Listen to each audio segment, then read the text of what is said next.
Hello everyone. आज की इस वीडियो में हम डिस्कस करेंगे DRDO सेप्टम 10 के मैकेनिक डीजल के टेक्निकल और नॉन टेक्निकल सिलेबस के बारे में।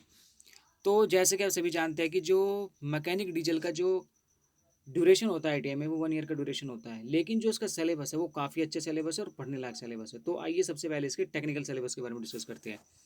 तो जो इसका टेक्निकल सिलेबस से आपका रहेगा वो रहेगा सबसे पहले scope of mechanic diesel trade, उसके बाद है safety and precautions, hand tools, power tools, cutting tools, measuring tools, fasteners, gaskets, thread sealants, limit fitting and tolerance, drilling and drilling machine, taps and die, reamers, definition of and specifying automobile, automobile development and scope, component of automobile, classification of automobile, layout of chassis, types of drives.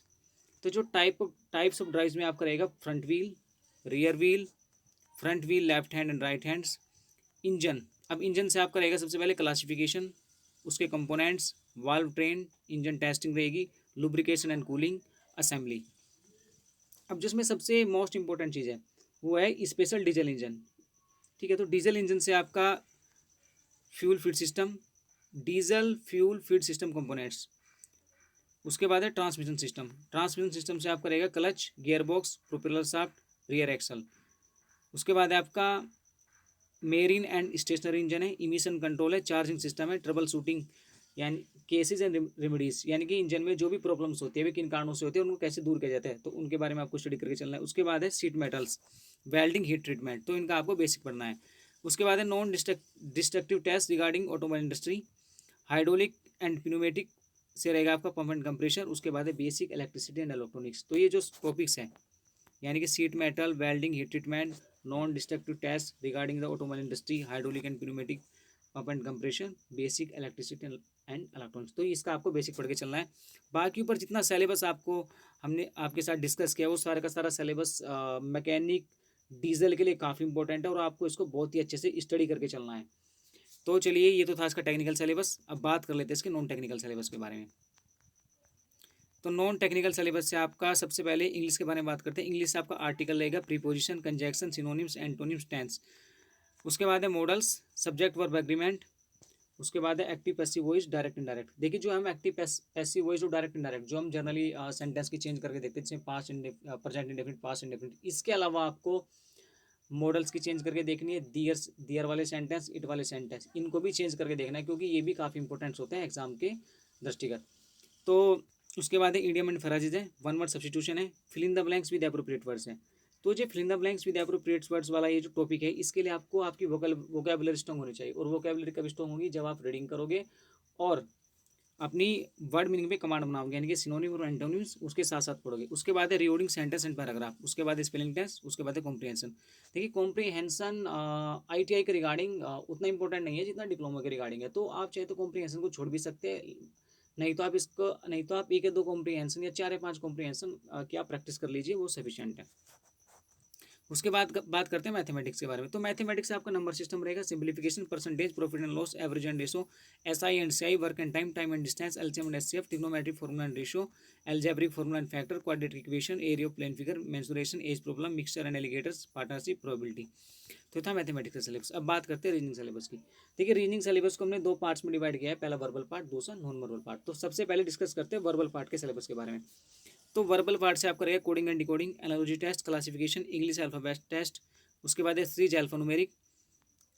तो ये जो है आपका ये पांच topic है, coding and decoding, analogy test, classification, English alphabet test, series alphanumeric. ये जो पांच टॉपिक्स है ये काफ़ी इंपॉर्टेंट है, इनको आपको अच्छे से स्टडी करके चलना है और इससे क्वेश्चन 100% आते ही है।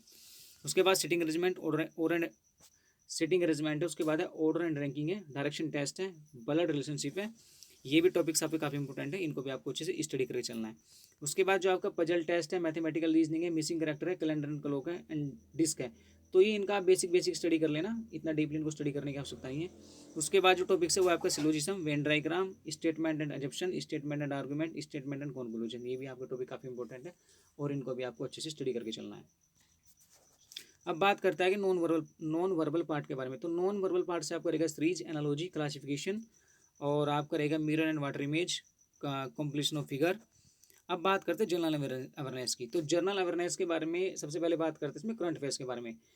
तो जो आपका करंट अफेयर्स रहेगा वो रहेगा अप टू लास्ट 6 मंथ, यानी कि जो आपको करंट अफेयर्स स्टडी करके चलना है वो आपको पिछले 6 महीनों एग्जाम से 6 महीने पहले ही करंट अफेयर स्टडी करके चलनी है। देखिए जो DRDO सेप्टेम 9 का एग्ज़ाम होता है, यानी कि जो 2019 में DRDO सेप्टेम का एग्ज़ाम हुआ था, उसमें ITI लेवल पर जो क्वेश्चन आए थे वो करंट अफेयर से क्वेश्चन नहीं थे जनरली, ठीक है। लेकिन क्योंकि प्रेजेंट टाइम में करंट अफेयर्स की वैल्यू काफ़ी बढ़ रही है, तो हो सकता है कि इस बार करंट अफेयर से क्वेश्चन आए, तो आप अप्रोक्सीमेटली 6 मंथ की स्टडी करके चलिए। अगर नहीं 6 मंथ की कर सकते तो कम से कम 3 मंथ की तो स्टडी करके चलिए, ठीक है। तो मैं तो यही कहूँगा कि यहाँ पे आप 6 मंथ की स्टडी करके चलिए, ताकि कोई भी आपका किसी भी क्वेश्चन को लेकर आपका डाउट ना रहे और आप लगभग सभी क्वेश्चन को एक्सेस कर सको। तो 6 मंथ की सफिशिएंट है। एग्जाम से पहले 6 मंथ की आप करंट अफेयर्स पढ़ लीजिए। अब हमने जनरल अवेयर्स को 4 पार्ट्स में डिवाइड किया यहाँ पर। सबसे पहले हिस्ट्री है, जियोग्राफी है, पॉलिटी है और इकोनॉमी है। तो सबसे पहले हिस्ट्री के बारे में बात करते हैं। सेपरेट वाइज बात करेंगे सब्जेक्ट के टॉपिक के बारे में। तो सबसे पहले हिस्ट्री के बारे में बात करते हैं। हिस्ट्री से आप करेगा हड़प्पा और सिंधु घाटी की सभ्यता। रिलीजियस मूवमेंट में आपका बुद्धिज्म जैनिज्म है। मौर्य पीरियड है, गुप्ता पीरियड है, गुप्त पीरियड है, यानी कि इंग्लिश में इसको लिखा जाता है ऐसे, वरना ये गुप्त पीरियड है, ठीक है। फिर सल्तनत पीरियड है, दिल्ली सल्तनत है, मुगल पीरियड है, ब्रिटिश पीरियड है। ब्रिटिश पीरियड से आप करेगा गवर्नर जनरल एंड वाइसरॉय, यानी कि इन्होंने जो काम किए और इनके टाइम में जो रिफॉर्म एक्ट्स आए उसके बारे में आपको स्टडी करना है। इंडियन फ्रीडम स्ट्रगल है, द गांधीरा, यानी गांधी के टाइम में कौन कौन से आंदोलन में कौन कौन से मूवमेंट्स उस टाइम जो इंपॉर्टेंट मूवमेंट्स हैं उनके बारे में आपको स्टडी करके चलना है। उसके बाद है जियोग्राफी। जियोग्राफी से आप करेगा planets and satellites, ocean and earth, biosphere, lithosphere and hydrosphere, latitude and longitude, atmosphere, wind and clouds, island है, अर्थक्वेक एंड वोल्केनोस है, एग्रीकल्चर एंड मिनरल्स हैं, मेजर इंडस्ट्रीज है, फॉरेस्ट एंड डिजर्ट है, power resource of India है, transport, river and road है, wild life sanctuary and national park है, map lines है, important tribes है, इंटरनेशनल ऑर्गेनाइजेशन है। बात की जाए पोलिटी, तो पोलिटी जनरली आपके कॉन्स्टिट्यूशन से ही क्वेश्चन आएंगे, उसके बाहर जनरली कोई क्वेश्चन नहीं आएंगे। तो कॉन्स्टिट्यूशन से आपका क्या करेगा, देखिए सबसे पहले कॉन्स्टिट्यूशन के important parts, important article, schedule, source of constitution, जैसे इसमें जैसे फंडामेंटल ड्यूटीज़ कहाँ से ली गई है, फंडामेंटल राइट्स कहाँ से ली गई है, ठीक है। फंडामेंटल ड्यूटीज़ कितनी होती है, फंडामेंटल राइट्स कितने होते हैं, कौन कौन से होते हैं, उसके बारे में आपको स्टडी करके चलना है। उसके बाद है special feature of constitution and amendments, यानी कि जो भी हमारे कॉन्स्टिट्यूशन में अमेंडमेंट हुए इंपॉर्टेंट वही आपको स्टडी करने हैं, और तो सभी के सभी आपको स्टडी करने की आवश्यकता नहीं है। उसके बाद the writs, the president, the prime minister, the supreme court. तो आपको the president, the prime minister, supreme court, इनके वर्क और पावर के बारे में आपको स्टडी करना है। उसके बाद है parliamentary terms, important commission, NITI Aayog, पंचायती राज। देखिए जो नॉन टेक्निकल सिलेबस है काफ़ी आपको लेंथी लग रहा होगा, लेकिन एग्जाम की दृष्टि से ये भी इंपॉर्टेंट है। देखिए कभी कभी ऐसा होता है कि जब जो टेक्निकल वाले क्वेश्चन होते हैं, मोस्टली कैंडिडेट टेक्निकल वाले क्वेश्चन कर ही लेते हैं, क्योंकि सभी कैंडिडेट्स अपने टेक्निकल ट्रेड को अच्छे से स्टडी करके जाते हैं। तो जब उस टाइम पे सभी कैंडिडेट्स टेक्निकल क्वेश्चन कर लेते हैं, तो उस टाइम ही नॉन टेक्निकल इंपॉर्टेंट हो जाता है, क्योंकि अगर किसी का टेक्निकल भी अच्छा है और नॉन टेक्निकल भी अच्छा है, तो वहाँ पे वो नॉन टेक्निकल में अच्छी परफॉर्मेंस करके अपने मार्क्स अच्छे गेन कर सकता है, तो वो कट ऑफ में अपना स्थान बना सकता है। तो नॉन टेक्निकल भी इस दृष्टि से इंपॉर्टेंट है।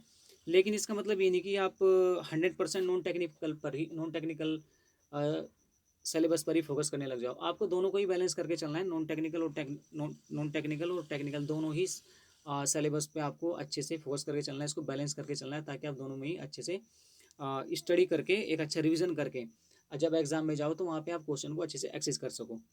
तो अब बात करते हैं हम इकोनॉमी के बारे में। इकोनॉमिक्स से आपका क्या रहेगा, देखिए इकोनॉमिक्स से आपका रहेगा चाहिए नीति आयोग है, पंचायती राज हो गया, ठीक है, और इसमें इंपोर्टेंट कमीशन है। तो ये तो हो गया हमारे। उसके बाद चलो बात कर लेते हैं इकोनॉमिक्स के बारे में। तो इकोनॉमिक्स से आप करके inflation, deflection, GDP, GNP, GNI, tax system है, जीएसटी है, फाइनेंस कमीशन है, इकोनॉमिक कमेटीज एंड कमीशन है, बजट है, government scheme regarding to economy है, इकोनॉमी एंड फाइनेंशियल टर्म है, characteristics of economy, characteristics of Indian economy है, economy growth and development है। इसके बाद अदर इंपॉर्टेंट टॉपिक्स जो एग्जाम की दृष्टि से भी इंपॉर्टेंट है और वैसे भी इंपॉर्टेंट रहते ही है हर एग्जाम में, जिसमें आपका इंपॉर्टेंट डेट एंड पैलेस हो गया, बुक्स एंड अथर्स हो गया, स्पोर्ट एंड गेम्स हो गया, कमेटीज एंड कमीशंस हो गया, इंपॉर्टेंट बैटल्स हो गया, रिफॉर्म एक्ट्स हो गया, सेंट्रल गवर्नमेंट पॉलिसीज होगी, international organisation and their headquarters, यानी कि जैसे हमारा यूएन हो गया, ओपेक हो गया, WTO हो गया, WHO हो गया, रेड क्रॉस हो गया, इनके हेडक्वार्टर्स कहाँ पे हैं, तो ये आपको उनके बारे में आपको पढ़ना है। तो ये तो था आपका नॉन टेक्निकल सिलेबस, और इससे पहले हमने टेक्निकल सिलेबस के बारे में आपको बताया। आप चाहे तो इस वीडियो का स्क्रीनशॉट ले सकते हैं, पोज या आप इसको पोज करके आप इसको नोट डाउन भी कर सकते हैं। तो ये सिलेबस आपके लिए काफ़ी इंपॉर्टेंट है और हमने इसमें लगभग सभी टॉपिक्स को कवर किया हुआ है, तो आपको अलग से सर्च कर कर टॉपिक को स्टडी करने की आवश्यकता नहीं है, ये सिलेबस आपके लिए सफिशिएंट है। तो ये था आज की इस वीडियो में DRDO सेप्टेम 10 के मैकेनिक डीजल की टेक्निकल और नॉन टेक्निकल सिलेबस के बारे में इंपॉर्टेंट जानकारी। तो आज की इस वीडियो में बस इतना ही, तब तक के लिए wish all the best, thank you.